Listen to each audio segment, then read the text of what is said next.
2006 నుంచి 25 అంటే దగ్గర 19 సంవత్సరాలు ఈ రోజు. ఈ 19 సంవత్సరాల ఆ భూమి మీద కోర్టు కేసు ఉండడం వల్ల చెట్లు పెరగడం జరిగింది. చెట్లు పెరగడంతో ఈ రోజు దాన్ని ఫారెస్ట్ ల్యాండ్ కింద చిత్రీకరించే ప్రయత్నం చేస్తూ రాజకీయం చేసే ప్రయత్నం చేస్తూ ఈ రెండు పార్టీలు.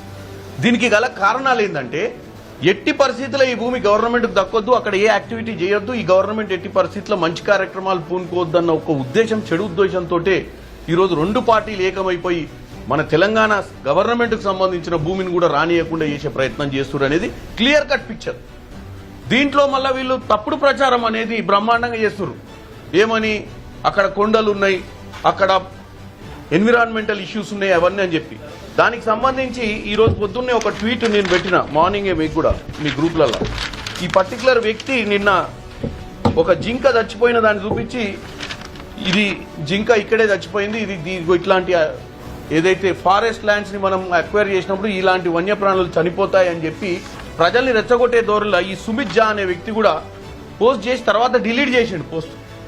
ఎందుకంటే ఈ రాజకీయ పార్టీలు కావాలని చెప్పి కొన్ని పిక్చర్స్ ని మార్ఫింగ్ చేసి కొన్ని పాత చిత్రాలు ఎక్కడైతే ఉంటే ఆ చిత్రాలన్నింటినీ తీసుకొచ్చి ప్రజల ముందు పెట్టి ఇగో ఇది యూనివర్సిటీలు ఇది ఉంది, ఇది ఫారెస్ట్ ల్యాండ్, దీంట్లో జింకలు, సింహాలు, పులులు ఉన్నాయని చెప్పి తప్పుడు ప్రచారం చేస్తూ అక్కడున్న విద్యార్థులను సెంటిమెంటల్ గా రెచ్చగొట్టి వాళ్ళందరితోటి ప్రభుత్వాన్ని లోపలికి పోయి ఆ భూమిని తెలంగాణ ఇండస్ట్రియల్ టీజీఐడిసి దాన్ని తీసుకునే ప్రయత్నం చేసి దాంట్లో డెవలప్మెంట్ చేసే ప్రయత్నాన్ని ఆపే ప్రయత్నం చేయడాన్ని దీన్ని మొత్తం పొలిటికలైజ్ చేస్తుంది.